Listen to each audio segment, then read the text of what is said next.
This is the story of our mother, Judy Ebert. On April 29, 1938, Lester Batchelder welcomed his 11th child into the world in Nashua, New Hampshire.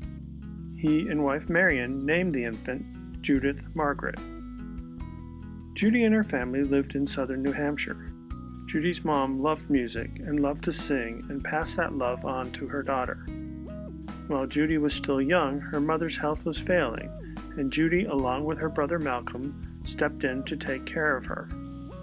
When Judy was just 16 years old, her mother passed away.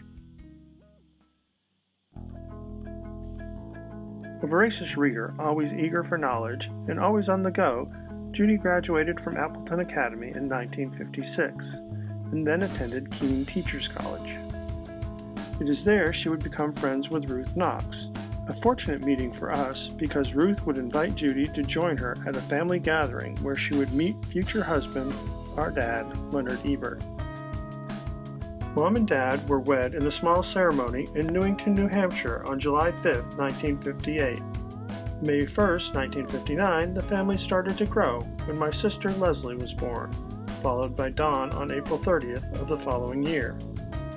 The family was complete on January 15, 1962, when I was born and named Andrew.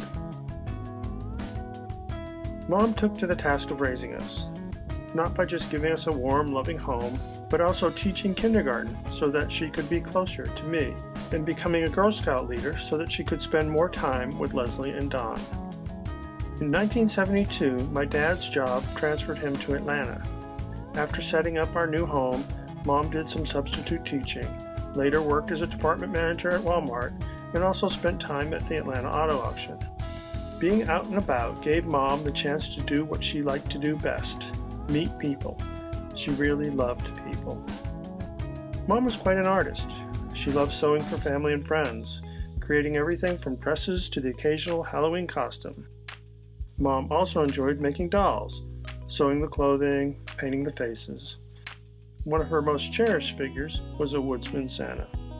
She was also a whiz working on her computer, making cards for all occasions and having fun with photos. But most of all, Mom loved Christmas. Each year decorating every available spot with everything from Christmas villages to her handmade Christmas elves. She even got the family dog Murphy into the spirit. Never content to sit still, Mom loved to travel. On one of her most adventurous road trips, little Judy drove a giant motorhome from New Mexico to Alaska with one of her sisters. She also traveled around the world. Trips that included her family were always special, a family that has grown to include 6 grandchildren and 11 great-grandchildren. But she also liked being home with her best friend Bailey.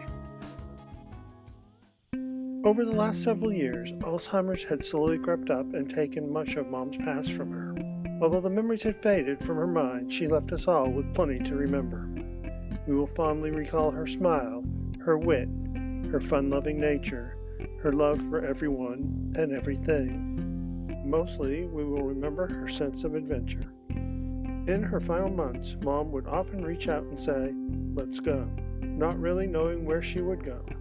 But that didn't matter to her because wherever she went, she knew it would be an adventure. On November 6th at 12:15 a.m., she left on that adventure.